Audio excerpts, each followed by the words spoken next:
of me? Why not take all of me? Even amongst a lot of black people, being really dark is itself not quite valued. And this is all because whiteness is still the privileged position to occupy. I want to lose them. I didn't grow up in a family that was interested in art, per se, for my father's entire life, until I had an exhibition at a gallery. He'd never set foot in a museum. I sat about in a lot of ways trying to be an old master, sort of following the model that Leonardo da Vinci set, and then how to begin to sort of situate a black figure in this sort of narrative that had the same kind of power that a picture like Leonardo da Vinci would have made, or like Raphael would have made, or later on how that Manet would have made. In the museums and places, the black subject was never the central subject of a picture. They were always at the margins, always peripheral to the central narrative of a story. And so that was something that had a profound impact on me. And I tried to figure out a way to bring that subject to the center. And I've read that you took a conscious decision at 14 not to paint any white people. Is that true? Yeah, I mean, I did, because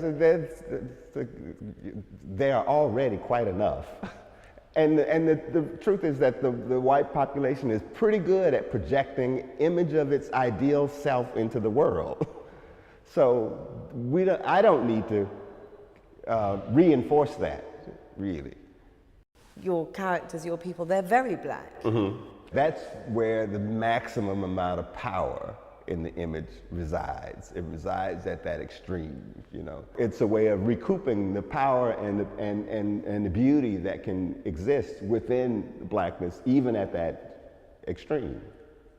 I mean, I guess obviously when people see it, that pearl earring hanging from her ear sort of immediately calls up the image of the Vermeer painting of the girl with the pearl earring. It's fairly rare, and in the media, almost really recent, that you start to see the image of a really dark-skinned black woman and a black woman that doesn't have long, straight hair. I mean, you talk about putting black people in the picture. There is an argument, of course. You have a black president who is central in the picture now. Mm-hmm. There are a lot of things you can say about what it means symbolically to have a black president. It means that you've sort of crossed one threshold, at least that there's a generation of young people who have experienced the presence of a black person in the position of power, so that it's not the reality that they can no longer imagine that as a possibility. Do you think President Barack Obama would be president were he a very black African American? Probably not. Probably not. The fact that he had a white mother and was raised by his white grandparents, I mean, that means something. I mean, and it matters to people who could accept him as the president. I mean, because there is a question of whether one is black or one is too black, or not black enough. I mean, there are all of these kind of questions that people are negotiating. All of me, why not take all of me? How, as a poor black person with no power, very little money, what do you do? I mean, I was a poor black person with no money for a time too. But I had something that was really valuable that nobody could take from me. I had knowledge, and then I had skills. And I made sure I knew how things worked. I mean, I see people who are in their house, will sit in the house with a broken window with a piece of newspaper stuck in the hole, as opposed to going to the hardware store and paying $3 for a piece of glass and replacing the glass.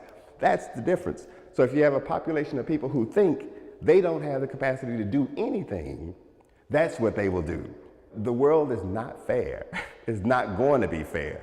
So in a world that's not fair, you better get out and do and take charge of what you want in the world. So do you think not enough black Americans are doing that? I think not enough, because we've been conditioned to expect that somebody else is supposed to provide. You took the best